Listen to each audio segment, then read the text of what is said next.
안녕하세요, 구독자 여러분. 오늘 12월 30일입니다. 월요일인데요. 이제 한 해가 이제 하루 남았습니다. 한 해 잘 마무리하시고, 오늘 제가 아침 일찍 동영상을 올렸다가 마이크가 좀 잘못돼가지고, 이제서야 좀 수정해가지고 소리가 안 나갔습니다. 우리 구독자분들한테 뭐 양해 말씀, 사과 말씀 드리고요. 다시 찍어서 이제 올리고 있습니다. 자, 보겠습니다. 하나씩. 이번 주에는 이제 주간 경제에서 우리가 환율이 좀 문제가 되고 있잖아요. 환율이 지금 사실 1,500원대를 좀 넘보고 있습니다. 그래서 1,500원 갈 것 같고, 정부가 이에 대해서 좀 준비도 많이 하고 있는 것 같아요. 이거 체크해보고. 한국은행 보고서가 또 나왔는데 연체율에 대해서 좀 체크해보면 돌아가는 모습 좀 알 수 있을 겁니다. 12월 아파트 거래량이 오늘 아침 날짜로 1,184건, 뭐 1,300건 이상으로 나오는데요. 그 중에 LH나 또 여러분들이 아시는 SH공사 이쪽에서 이제 뭐 국가 세금으로 매입하는, 통으로 매입하는 거 있잖아요. 매입 임대 넣고 이러는 것들, 이런 것들 갖다가 숫자에다 넣더라고요. 가끔가다 이렇게 슬쩍 넣더라고요. 그런 거는 사실 넣으면 안 되는데, 그걸 빼고 실제 거래가 된 부분들에 대해서만 제가 체크해 보니까 1,184건이 나왔고요. 수도권의 매물이 최다고, 제가 볼 때는 이게 계속 늘어날 가능성이 좀 많습니다. 그래서 여러분들이 수도권은 이제 앞으로 제가 말씀드렸지만 아마도 거센 좀 폭풍이 좀 불 것 같아요. 자, 그럼 하나씩 보겠습니다, 여러분. 환율인데요. 먼저 환율 급등 계속된다. 뭐 오늘도 지금 아침에 1,485원까지 찍었었어요. 지금 좀 이제 당국에서 좀 신경 써가지고 조금 이제 환율을 좀 낮추고 있어도 1,450원 이미 넘어가 있고 1,500원이 뭐 보인다고 얘기하는데요. 중요한 건 이제 우리 달러에 대한 비율뿐이 아니라, 여러분이 아시는 유로화 있지 않습니까? 여기 보시면 이제 26.4% 많이 올랐죠. 26.4%. 여기에 비하면 뭐 더 올랐어요. 한 30% 올랐고, 이때 2020년도 코로나 시절에도 이렇게 안 좋을 때도 이렇게 잘 가다가 여기서 지금 이렇게 좀 환율이 급등하고 경제 펀더멘탈이 약한 게 자꾸 외국에 노출돼서 이렇게 가고 있는데, 1,500원 저는 넘을 것 같다고 보고 있습니다. 그럼 하나 가지 볼 게 뭐냐면, 여러분, 유로화 환율이에요. 여기 보시면 더 비쌉니다. 유로 1,536원, 18.27%. 그나마 예전에 비해서, 예전에 1,300원이었기 때문에 미국보다는 환율 가치 상승이 좀 적은데, 여하튼 26%, 뭐 18%, 어마어마하게 우리의 경제 자산의 가치라고 할까요? 경제 어떤 펀더멘탈, 통화 가치가 하여간 낮아지고 있습니다. 그래서 국가의 뭐 수출업체 일부, 예전에 뭐 1차 산업, 2차 산업일 때는 만들어서 수출하고 우리가 인력으로 하니까 수입이 많은데, 지금 그게 아니라 제3 가공력이기 때문에 이게 그렇게 좋지 않습니다. 그런 부분이 좀 문제가 될 것 같아요, 앞으로. 그리고 이제 뭐 더 잘 버티겠죠. 뭐 우리나라 대한민국이 뭐 워낙 뛰어난 유전자를 갖고 있으니까. 그렇죠, 여러분? 그리고 저번 시간에도 한번 보여드렸던 건데, 방송에 또 환율 전망이 이렇게 보시는 바와 같이 어때요, 여러분? 한국은행들도 계엄 사태 나기 전에 이미 이렇게 전망을 뽑아놨었어요. 1,300 평균을 하면은 1,370원에서 1,420원까지도 봤습니다. 한국에 있는 은행들이고, 국외 은행들이 이미 1,403원, 43원, 50원대까지 이렇게 보고 있었어요. 이게 언제냐면 2025년 2분기. 그러니까 2분기에 점점 안 좋아진다고 본 거죠. 해외는 우리는 이제 나아질 거라고 예측한 거고. 결론은 뭐예요, 여러분? 결론은 환율 급등은 지금 이어질 수밖에 없는 상황이다. 왜? 계엄까지 이어졌잖아요. 이런 것들이 아마 리스크를 좀 많이 줄 겁니다. 금융시장에도. 경제는 좀 부담이 될 것 같아서 부동산 시장에도 당연히 부담되겠죠. 우리 무주택자분들이나 청년분들은 충분히 기다리셔도 되는 타임이고, 다주택자나 이제 무리하게 좀 영끌하신 분들은 자산 관리 좀 신경 쓰셔야 될 것 같습니다. 자, 그리고 이제 한국은행 보고서가 나왔다고 제가 말씀드렸잖아요. 보고서가 나왔는데 24일 날 나왔습니다. 크리스마스 이브 날. 뭐 굳이 이브 날 내는지 모르겠어요. 좀 평일 날 냈으면 우리가 좀 접하기가 좋을 텐데, 보도도 많이 나오고. 이게 보시는 것처럼 조금 꺾인 것 같지만, 이 저축은행에 하고 상호금융의 이 연체율이 심각합니다. 고정 이하 여신비율은 여러분 아시죠? 부실채권. 다 이제 경매 붙이거나 매각해야 되는 겁니다. 그래서 이게 손실 처리되기 때문에 대손충당금이나 이런 문제도 있고. 자, 여기 이제 또 보고서에 그림이 하나 있는데요. 가계대출 연체율입니다. 근데 특히 이 비은행 금융기관, 뭐 저축은행부터 해서 상호금융, 뭐 캐피탈 이런 거 다 들어갑니다. 이제 증권사도 들어가겠죠. 상당히 높아요. 이렇게 급증하고 있습니다. 2022년부터. 그죠? 이게 이제 여기까지는 그래도 버틸만한데 이게 넘어가면 좀 위험합니다. 장기 평균 여기 넘었죠. 비은행 금융기관 중에서 녹색인 건데, 그죠? 이런 부분이 좀 부담이 될 겁니다. 앞으로도 제가 볼 때. 그래서 상호금융하고 저축은행 리스크가 좀 자꾸 노출이 익스포저가 확대될 것 같고요. 이게 이제 역량이 어디 있냐면 이제 부동산 PF 현장에도 저축은행들이 또 개발 투자 많이 했거든요. 뭐 전략적 투자, 재무적인데 주로 이제 재무적으로도 다 투자했습니다. 그렇기 때문에 채권이 회수가 안 되면 이 연체율 이런 부분에 대해서 어떤 돈이 들어와야 나가고 이게 메꿔지는데 이런 부분들이 조금 심상치 않다라는 말씀 좀 드리겠습니다. 자, 그리고 기업 대출하고 이 기업 규모별 기업 대출 이렇게 돼 있는데요. 이게 의미가 좀 있습니다. 보시는 바와 같이 여기 보시면 어때요? 중소기업이라고 되어 있잖아요. 여기 중소법인, 개인사업자. 중소기업은 중소법인하고 개인사업자를 합치면 중소기업으로 봅니다. 우리가 여기서 볼 건 뭐냐면은 이 대출 금액이 뭐 1596억이니까 합하면 어마어마하게 늘었죠. 1800원이니까 뭐 GDP 대비 110% 되니까요. 중요한 건 이제 개인사업자분들인데 자영업자분들이 여기 많잖아요. 개인사업자분들이 이 703조라는 돈이 있는데 여기 보시면 대출 증가율이 급격하게 줍니다. 이게 뭐 여유가 있어서 주는 게 아니라 뭐 다른 그림도 하나 있는데 중소기업의 영업이익률이 마이너스입니다. 저번 분기에.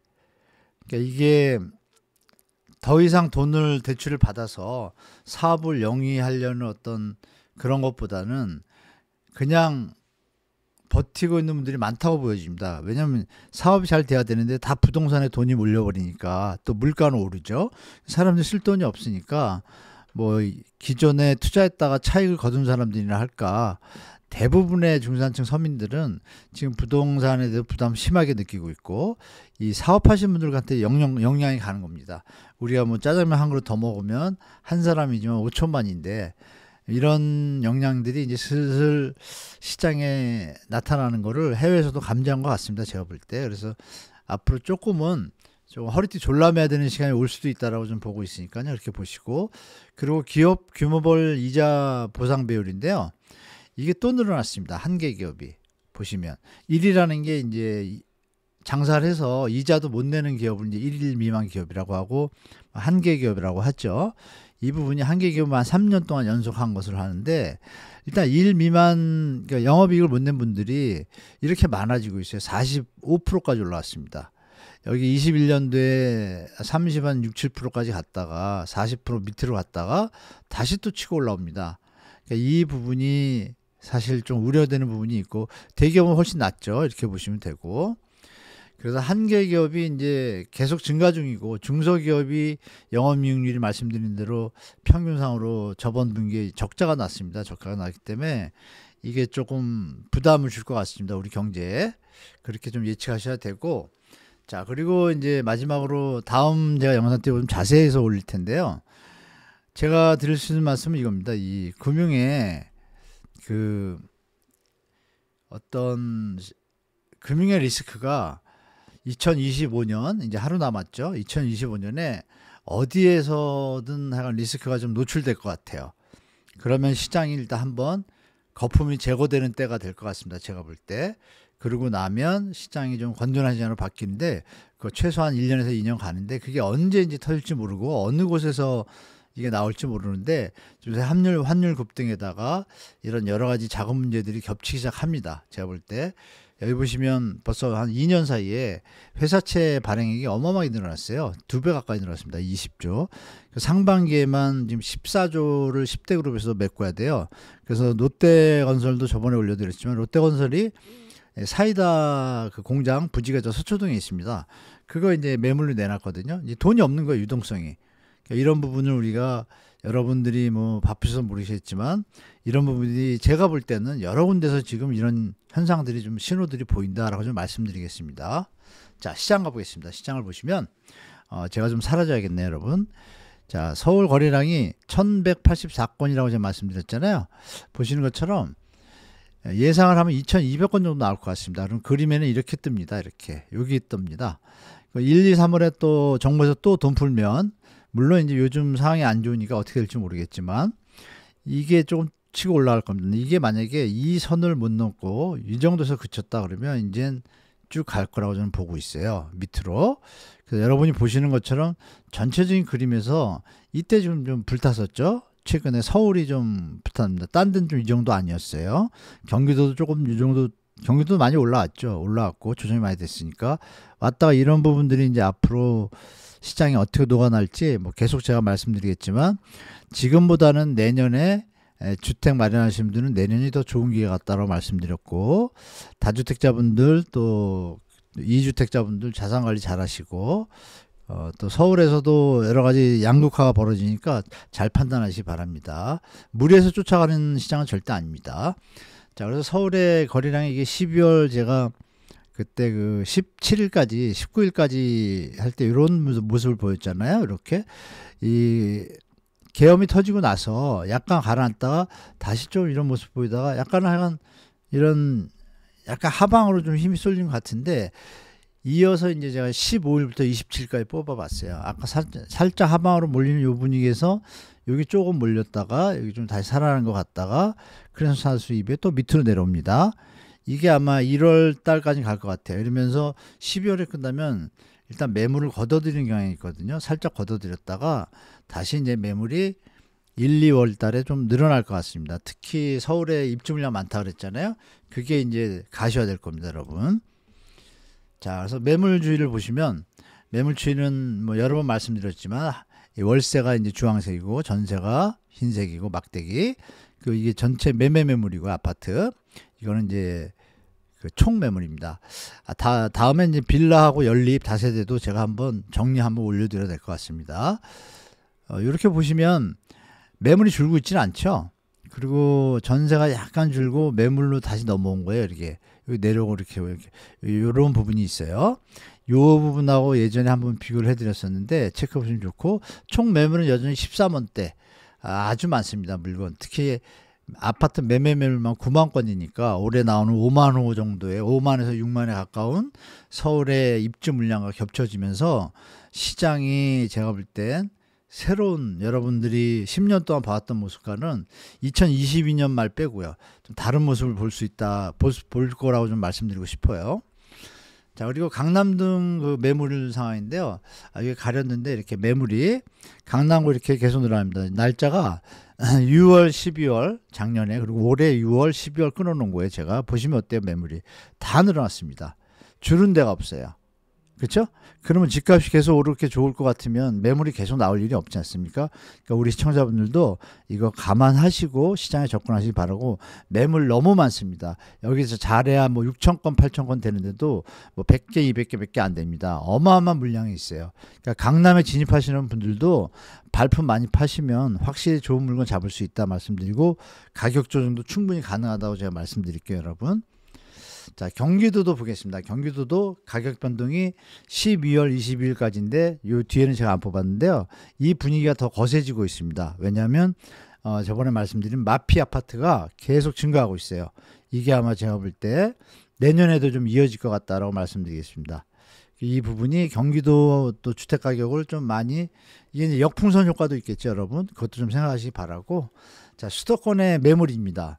말씀드린 것처럼 어떤 거래나 이 하방 압력이 강한 데 비해서 매물은 계속 늘어나요. 이렇게 주요 도시입니다. 다른 데는 더할 나위 없고요.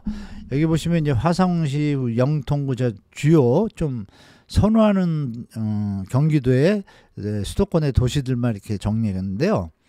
분당구, 광명시, 김포시, 일산, 고양, 안양, 동안구, 평촌인데죠. 용인, 수지구. 보시면 이 매물 상황이 어때요, 여러분? 이 회색깔, 이 성남, 분당만 살짝 줄은 것 같다가 또 다시 살짝 이렇게 올라가고 고개 들고 있죠. 그리고 나머지는 어때요? 급하게 올라갑니다. 특히 화성시는 어때요, 여러분? 화성시 제가 볼 때 가격 조정이 이제 앞으로 좀 세게 올 수도 있다. 여기 보시면 이런 그림들, 이 김포시도 다시 한번 조정이 좀 올 것 같습니다. 많이 올랐다가 조정받고 있는데 매물이 너무 많이 늘어나고 있어요. 이런 부분들. 그래서 특히 수도권의 역대 최대 매물량이 집계가 됐거든요. 마피 아파트는 계속 늘고 있고, 제가 볼 때 내년 올해라고 해야 되죠. 하루 남았으니까 2025년 한 해는 이 수도권의 하락 조정이 좀 거세질 수도 있다. 이렇게 좀 보고 있습니다. 그래서 그것이 역분선 효과를 일으켜서 서울에도 영향을 미치고, 서울에도 또 입주 물량이 많고, 이런 부분을 시장에서 좀 잘 판단하시고 시장에 대처하시면 여러분이 뭐 내 집 마련이나 자산 관리 도움이 되실 것입니다. 자, 이렇게 오늘 조금 늦게 올려드려서 죄송하고, 마이크 문제 때문에 제가 이거 한번 싹 새해를 맞이해서 새로 싹 한번 세팅을 해봐야겠습니다. 여러분 덕분에 방송을 잘 하고 있는데요. 날이 하여간 또 추웠다 약간 풀렸는데요. 감기 조심하시고, 이번 한 주 뭐 새해가 다가오니까 행복하시고, 새해도 복 많이 받으시고, 이번 한 주 화이팅 하시고, 또 연말에 우리 가족분들한테, 또 친구분들한테, 사랑하는 분들한테 한 번씩 전화하셔서 잘 있었니 한마디 해주시면 너무 좋을 것 같습니다. 서로. 자, 오늘 영상은 여기까지고요. 끝까지 시청해주셔서 감사드리고 다음 영상 때 찾아뵙겠습니다. 감사합니다.